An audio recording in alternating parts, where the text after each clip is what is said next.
Yeah, onto our program again, and our program is Home Affairs. And on this program, we discuss about homes, about marriages, families, conflict resolutions, and some little foxes that it divine. What I mean by that, things that do cause problems in homes. And we also have some subtle ones that people don't really pay attention to. And you know that marriage is the smallest unit in the society. And when marriage is good and the people in it, involved in it, are happy, definitely it affects your outcome in the society. And it makes the society a better place to be. Like I normally say that when a man is happy, when a man is in the office and is happy, it started from his home or it started from her home. And on this program, I do bring in guests. And today, I'm not alone. I have a guest with me, somebody you love to meet, somebody you love to listen to. My name is Bola De Bola. I'm your host, I'm your counselor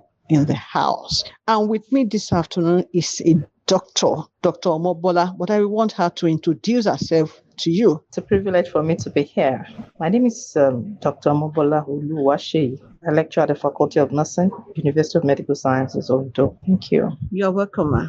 Thank you. She has a very beautiful face, and I wish you can see her. Anyway, I've told you everything that she's a very beautiful woman. And in the medical line, so whatever she's telling us this afternoon, please listen to it. I'm sure it will help somebody. And this afternoon, we are going to be talking about anger. I'm sure we all know what it is, anger. Yoruba people call it ibino. It comes in various ways. Some have that thing in them. They can be enraged. Some they just get angry in a subtle way. They don't even show it. Some bottle up. Some will just get angry and before you know it, they are off the hook. Yoruba call it an oninu fufu. Their anger doesn't last. Whereas this same anger can destroy. Some people get angry and they begin to destroy one thing or the other. And at the same time, some people, when they get angry, when they talk, whatever they say destroys things. That's why people are advised that when you are angry, you don't take decisions. So Dr. Mrs. Omobola is going to enlighten us. I don't know the area from which she's coming from to talk about this, maybe in a spiritual way, medical way, or psychological way, or just in a natural form. So I will hand over the mic to her. What is anger? Thank you very much, Roberto. It's a privilege, like I said, for me to be here. Anger. Let me say that I would like to approach this from the spiritual angle. I'm a child of God. That's number one. So I would like to. So most of the things I'll be saying will be from that angle. Please go ahead. Anger is an emotion, according to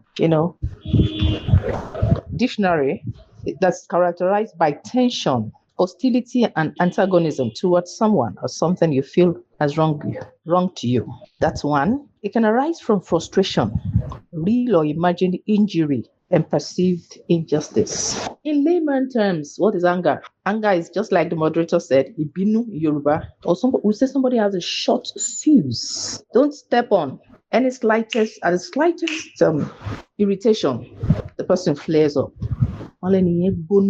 But you and I know that that's not a good one. But basically, anger is just an emotion or a display of emotion, which can be disastrous at the head. I'm sure we'll talk about it in a bit. If you ask me, is it possible not to be angry? I'll say no. I used to say, there's a verse of scripture that's in the 26th verse of Ephesians 4. It says, be angry, but do not sin. But sin not. I used to say that be angry is more like a commandment. We can't run away from it. Yorubas, we even say, but there's a limit to which we are supposed to be able to handle ourselves. Proverbs 25:28 says, whoever has no rule over his own spirit is like a city broken down without walls. That's like a man that cannot control himself. But the Good News Translation talks about the fact that if you cannot control your hunger, you are as helpless as a city without walls. A city without walls, that's open to, it's vulnerable. That means the walls are down. Anything comes in, anything goes. So that's why we should be able to contain ourselves, be able to control ourselves. So anger comes to us, yes. But the Bible admonishes us that don't let the sun go down on our hunger. So that's just basically. Now, when you look at it, what are the causes of anger? What are the things that makes us angry. Most of the time, you see that anger is an offshoot. It's like there's something, maybe from offense. It could be from offense, and you are angry because someone did something and you are annoyed. It could be from familiar or family tendencies. There's some families, Omambino family, and that means that's their own trademark. They're always angry. Some people are naturally angry. Let's even look at the economic situation of the country, though. But it's not an excuse. You see, a lot of people are naturally angry. If you are driving, you see. If you are behind the wheels, you know when you have to relate to these bike drivers and all, you see that a lot of people are tense and they are angry. Generally, that's just by the way. But then it could be as a result of, I was talking about family, it runs in family. It could be as a result of what one is going on. You are not happy. And then the emotion springs up and then you become angry. Challenges of life will come in different forms, and it could be a trigger of anger. Little things. There are some unfulfilled expectations. Some people have things that they desire, and then because it's not coming to be, just like naturally angry. Failed marriage, infertility, issues with your job, joblessness, the things you have planned for the year is running to an end. A lot of people are angry at this time. Yeah. A lot of people are saying there's no need for that. They're just angry with themselves, angry with others, angry with the church, angry with government, angry with God. Even with themselves. They're angry with themselves. But I tell you, one of my best scriptures, a living dog is better than a dead lion. The fact that you are alive, there's life. I remember one of my best words I would say, life is a gift. Thank God I remember to say this. Life is a gift, a precious one at that. Then live it well. The fact that you are alive, you have the gift of life, celebrate it. I remember my late father, before he died, I used to tell him, I said, Dad, anytime you wake up and you see the light of the day, thank God. And I'm sure he did that because he saw that it was a privilege for us to be alive. So let's celebrate life. So unfulfilled expectation could be a trigger. And then you're comparing yourselves. Comparison, that's the next. Comparison. This is a time of the year that a lot of people compare. And the Bible says comparing themselves with themselves, they are not wise. That means it is fools that walk in that path. You don't compare. When you compare yourself with who, you've forgotten that we are towing different paths. But when this person looks at this and say, look at this person. And things, don't forget, they are not as they really appear. The lawn is not as green as it appears on the other side. So but most of the time we are quick to compare ourselves. She was my age mate, my classmate, my friend, by this, but those are not basis for comparison. So those are the things that could be a cause of anger too. Jealousy could be a cause, a trigger. Rivalry, rivals, just find yourself, as a result of rivals. Then it could be as a result of losses too. Some people have lost precious things. When you lose something, you can imagine looking for something as small as, how can I put it? Something that you're looking for something in the house and you look around. Wow, where did I put this thing? How can I be so careless? How could I be so careless? That can even bring anger, so to say, that you look at yourself and say, I was careless. Then let's go to major losses, loss of important persons in life. This past few days, just hearing of this person died, so demoralizing. But some people live with what? Anger. Life happens. I'm sure you will agree with me. Life happens, but as children of God, when life happens, we are supposed to but we don't live there. We don't stay there. Because some people have become damaged for life and they are angry. Like I said earlier, that's something I want us to just lay emphasis on today. The fact that, I'm not going to forgive myself. Some people, they're even angry at what they have done. How could I descend so low? How could I do this? And at times you find yourself in a precarious situation. It's not your fault. Or even if it was your fault, are we now going to shoot ourselves? So losses and all of that could be a cause. And I'm sure there are quite a whole lot of others that could cause anger. And another thing is, there's this, if you're someone that has standard, maybe somebody does something and you hate cheating. Let me use that as an example. I hate cheating. Those things can stir up anger. Things that your standard values, anything that will erode that value. That's what I personally realize. What gets me angry is when my values are compromised, when things that I hold in high esteem. Do you understand? When justice is, things like that could trigger it. So that's why at times you can't even run away from it. Or if somebody is disobedient, you give an instruction as a mother. As a mother, you give instruction to significant ones, the children at home, they're not following. As a father, you give instruction to your children, to people that are, they are not following. That could trigger anger. They are just normal things. When people are disobedient to instructions or lay down rules and regulations and all of that. But then we're looking at anger in the negative sense. You don't forget I said that word, be angry, but sin not. That means there's a sin aspect of anger. That means there's an aspect of it that if care is not taken, it is better. I remember someone was saying it somewhere yesterday. When we heard that somebody died, he said, it's better before you sleep, just check your heart. Is there anyone that I'm offended at or that offended me? I let go. Some people say we'll meet in heaven. Are we going to get there with anger? So the Lord will help us. So, like I said earlier, it's hot temper. It's just being temperamental in terms of anger. Let's look at a biblical example. Moses. He was a good leader, a man after God's heart, charismatic, humble. He was obedient. You remember, there was even a time the father-in-law, you remember, gave him an idea. You wear yourself out, doing this all over. Why don't you assign people? He followed the instruction. I'm looking at the strengths of Moses. He stood in gap for his people. When God says, I want to do this, what? He will go back and forth. He was like the go-between between God and his people. He was a man after God's heart. Yes. What hindered him? Hunger. What hindered him? Anger. So as good as justifiable our angers are at times, it's a word short of danger, like we know. And anger, destroys. We talk about that. Don't forget, Moses could not get to the promised land. So that's what it will do. So when we weigh it on a scale, which is better. Anger will deprive me of joy. Are we going to look at even the effect medically? It's like a cancer that bites and eats and bites deep, and then it can destroy. Anger destroys. So, and the Bible says anger rests in the bosom of fools. We are no fools. So anger rests in the bosom of fools. Permit me to also say that anger is a spirit though. I've seen people literally destroy what they use their hands to buy. Yeah. A man destroy the phone, just threw the phone and the phone scattered. Destroy boxes, leather boxes, things that were precious because of anger. And one of the things you realize is that you are clear after. So anger, that's why you know that it's a spirit, because it's as a way of it's like it dominates, exactly, blindfolds, then dominates at that particular time that there's no other thing you're thinking about except to just satisfy that emotion at that time. And so I don't know. Yes, go ahead. All right, so what do we do? One of the things that I think we should do is recognize the triggers. Okay, you are looking at what we should do now. Yeah. There's another thing I want to mention medically. Yeah. I don't know if this is associated with anger, migraine, BP, what else? There are some things that, and even at times when you get angry, you feel as if your heart, there's a pain in your heart. Yeah. These are some of the things that, if we have a choice, you can guide against them. Yeah. Can't we? Yeah. Oh, definitely. You can imagine somebody that is perpetually angry. Excuse me. Maybe you're angry at someone. Okay, offense. I mentioned offense as one of the causes or triggers. You can imagine when you see that person, what happens? There's this thing that boils on your inside as if,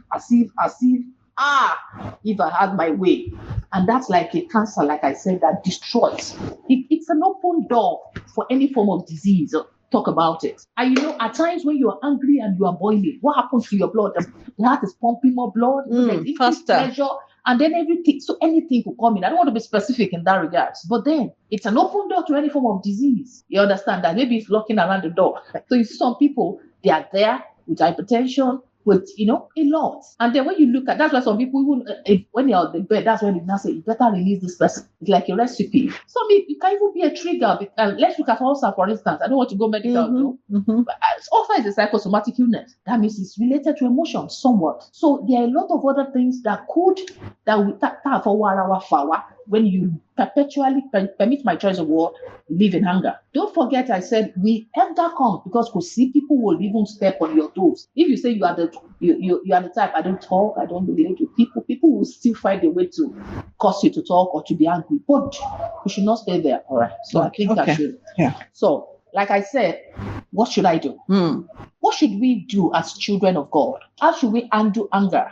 The Bible says we should not allow the sun to go down on our anger. So as much as possible, as a child of God, we reflect on our days. Yesterday, I had a very nasty experience. I'm sure some people that are there with, they remember. They say, there was this outburst that was unexpected. But we had to reflect and say, what caused it? So one should be able to target the cause of that anger. Exactly. What is that thing that makes me angry? I'm not like this. I'm not. And I realize that I'm easily angered. And at times it can be a sign. You see that now that might be an emotional, tending to a psychological problem. Or maybe there's something that you are now allowing the thing to overwhelm you, to wear you like a cloak. Things that don't get at you, forget at you. Before somebody says one, you have said 10. So it's a spirit and we need to address it. As a child of God, we don't allow things. When you feel or when you discover that it's somebody that makes you get angry. All right? Yeah. As much as possible then, I was going to say that if it's avoidable, then avoid the source of that. Somebody perpetually, a classmate, somebody makes you to be angry. But when we talk about marriage, you can't run away from your husband, you can't run away from your wife. But the fact remains that there are ways around this.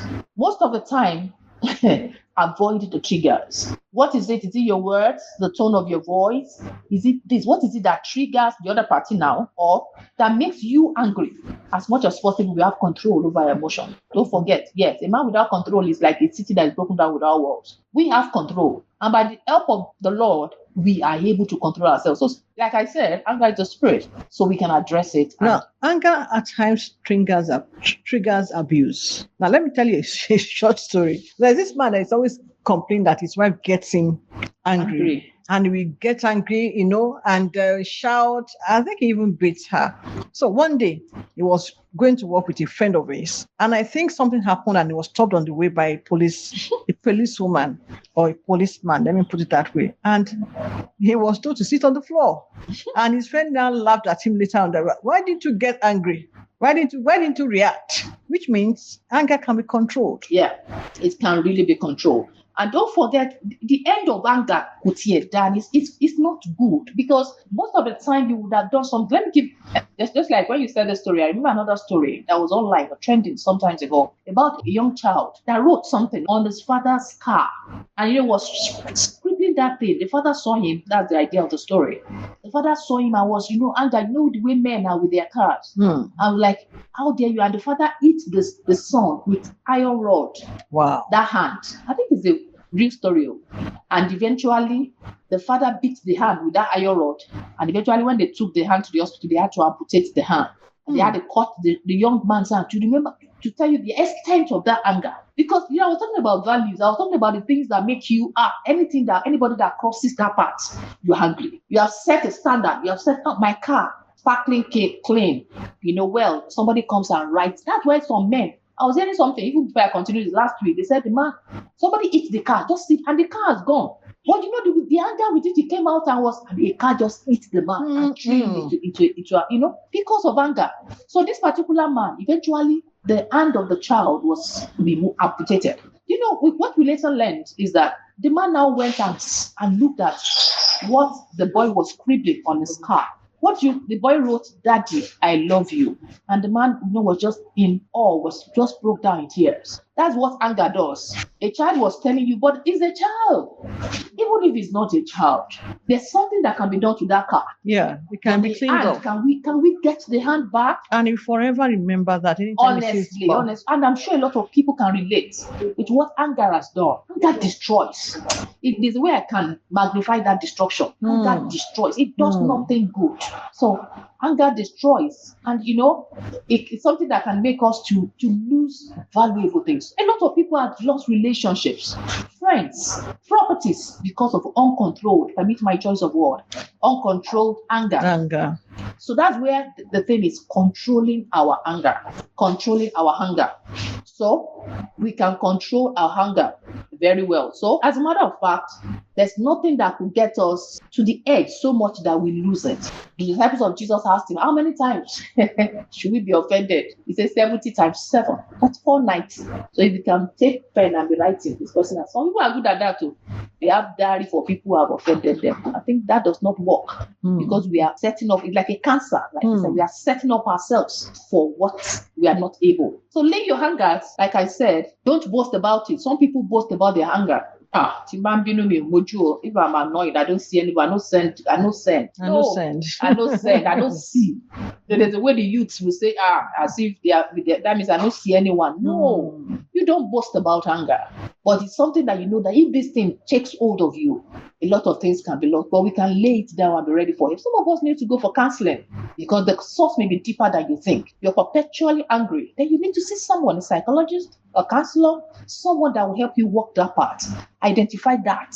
Some people, they keep losing relationships. They keep losing good things. Some people have lost jobs because of anger. They have lost people. I mean, that person, should have been recommended, but anger cannot manage that office. Is that person's anger? Cannot stand the test of time. So you should be ready to lay it down and be ready for help, both physical and spiritual. Like I said earlier, trace the source and the triggers. Let's not hide from it. What are the things? I know what triggers my anger.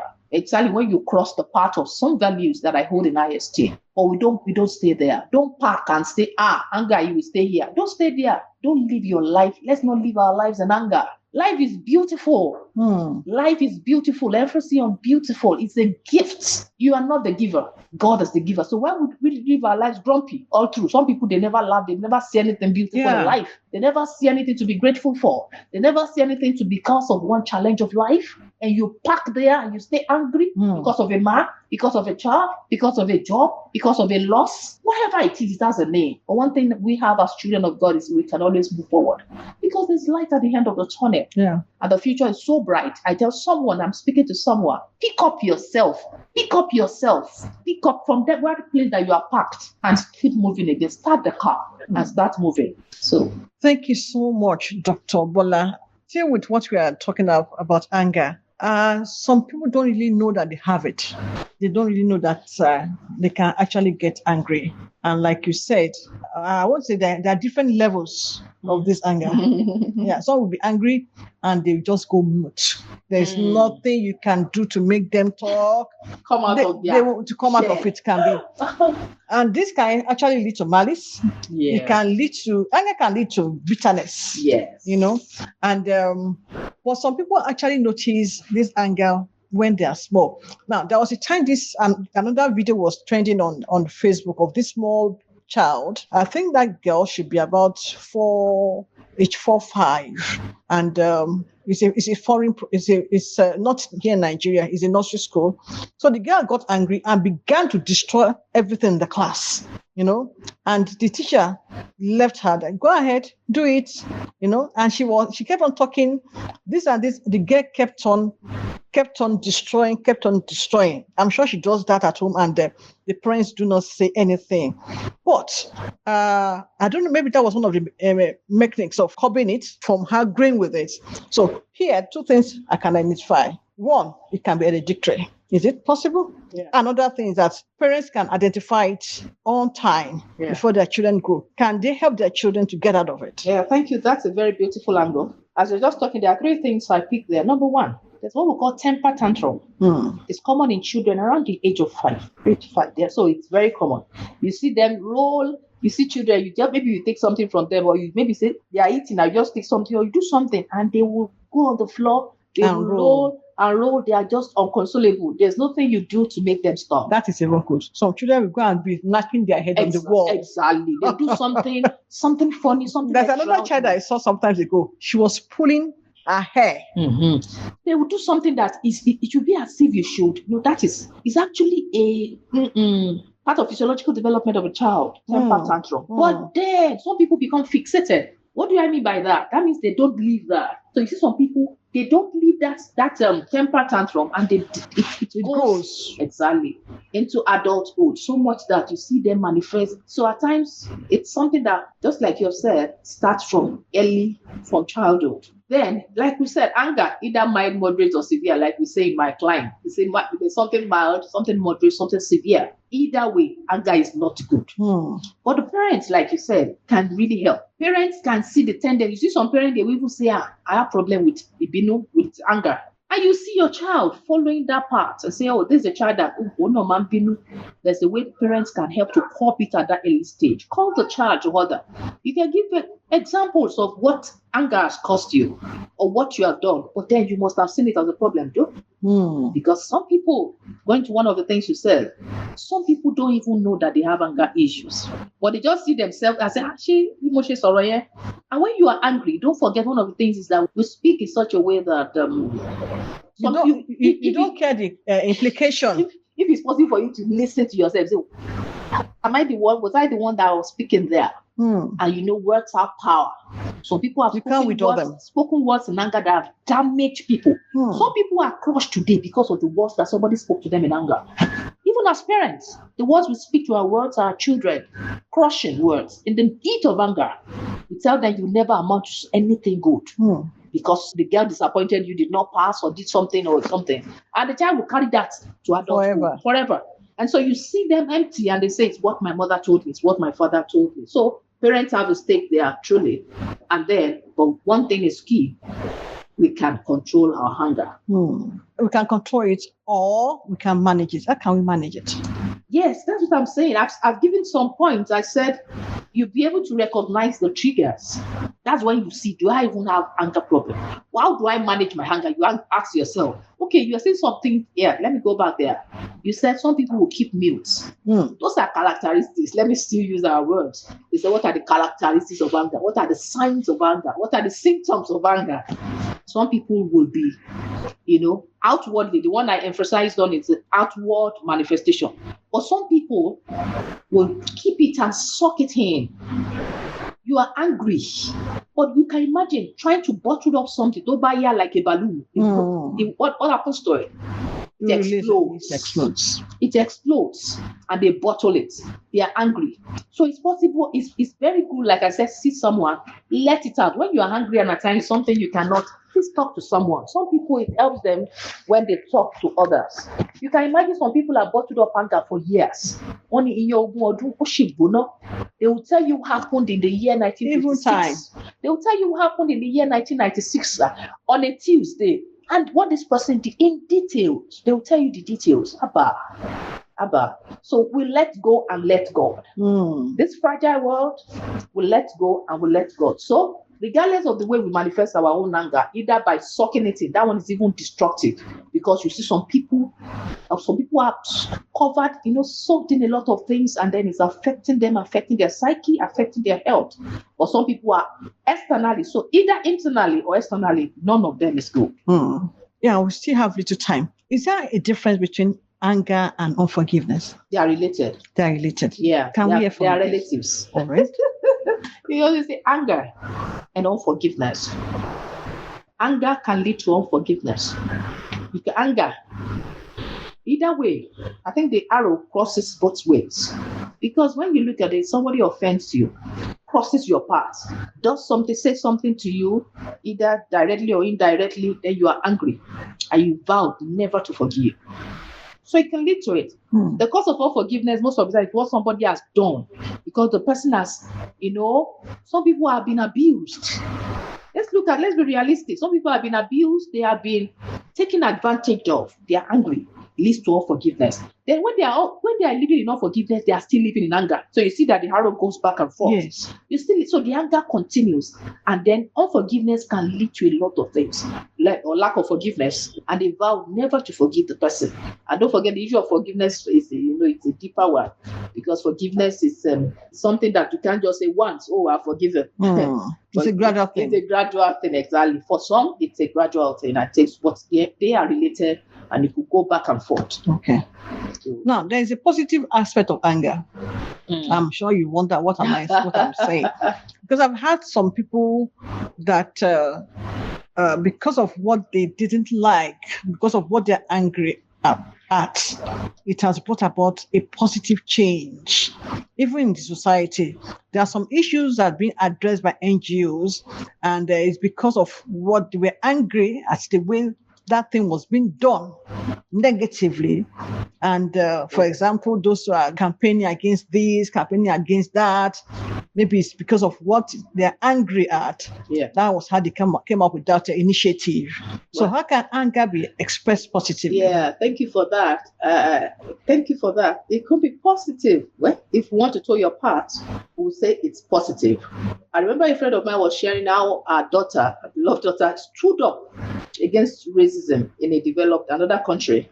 When the teacher was saying something against a particular race, the young girl stood up.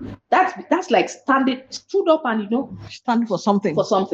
So I go back to values. So at times when some things you can't just know it's not right, but the way we go about it is not destructive. And those are things that make people, even leaders, stand out. All right. That make you outstanding at times. Something that you are not like, you can't stomach. But the anger, the negative side is when you now destroy things because you want to justify something. Or take laws into your hands. Exactly. Thank you very much, ma. Or you take laws into your hands, you beat somebody. Some people are in hunger. They have eat people that they just die. Now. That's what anger leads to fight. Some people have eat themselves, that some people have been maimed, or led to death. Going back to Moses again, when he was in Egypt. You remember? Yes, that was a story like that. But even in this particular era, you see some people that anger than you. You see father kill children. You feel husband kill. They said, no, it was done in anger. When they get to the court of law, it was done in anger. So that's just. Thank you so much, Dr. Mrs. Now, before we round up, we have about 5 minutes. Some people are in relationship. Yes. And there are things that are making them to be angry. And one of the things that leads to abuse, for me, I do say that it was better for them to have gotten out of it than address it violently, leading to death. Yeah. So in such a case, it's like you are in a case, or you are in a cage. Before it gets out of hand, how should when you talk about relationship? We are still talking about anger now. Yes, because of these people who are intending to marry, or people who are married. What I'm referring to, relationship that anger that has led to the death of a spouse. Okay. Yes. Wow. Okay. Because of anger. Or abuse that had led to the death of a spouse. If you check it very well, it is out of anger. And so the person is culpable. One party is culpable. Is that what you're saying? Yeah. All right. Wow. Or actually address it before it gets to that level. Yeah, okay. It's still part of what we have been saying. Yorubas will say, if I make my judge of one article, so there are some, even let me start from people in relationships. You see this guy, you're in a relationship with this guy, today he eats you, say, so you pay attention to these little things. The guy at the slightest thing, you say something like that, gives you a slap, and you're not married. Those are red flags. I remember I used to say something like that sometimes ago. Red flags. They are signs, warning signs that this person, your spouse, in relationship, how does your partner manage his or her anger? Some people, when they're angry, they may not pick your calls for the next 1 week. And then you are there. Or they will not even give you access. They cut you off, they block you, they do. No. Even though things can happen with result, but there should be matured way of it. Now, when it happens and then the relationship continues, one should be able to speak out when you know that this is leading to abuse or is leading to something that my life is at stake. Some people will say, come and pick your daughter, otherwise I will kill. There are people like that because of anger. But what are the triggers? If you go back to what has been said, you see that you'll be able to pick one or two things. Seek help if you identify the triggers. But one thing is sure, we can control our anger. And the fuel or the cause of anger is not even the whole truth. Yeah, you realize later. See, that thing is that person that is causing my anger. It's my wife. When you remove it, you see that we have a problem, innate problem that we need to really address. And then the only truth is the word of God. So we can use the word of God to overcome and to just be able to manage and control our hunger. Wow. Thank you so much, Ma. I really appreciate all that you have said. You have the things we have said this afternoon are actually very deep. And for those who have been disappointed about this year, Don't be. When there is life, there is hope. Great one. Greater one, great one, and greater one. And God is a God of second chance. Yes. If this year has not really been Yes. beautiful for you, I can assure you that if you are on the positive side and you are willing to leave, God is a God of second chance. Sun outside is enough to dry clothes, ma. Yes. The days ahead, there is hope. And trust God for better days Yes. ahead. Thank you so much, Pa, for coming. I hope when we call you next time, you come to join us on this program. And if you want to make a call or you want to ask question or you need counseling, you want to talk to Dr. Mrs., if you call my number 08168337144, 08168337144. Just give me a call for counseling or for questions. And if you want to speak to Dr. Mrs., I can always give you her number. God bless you. See you next week. Bye.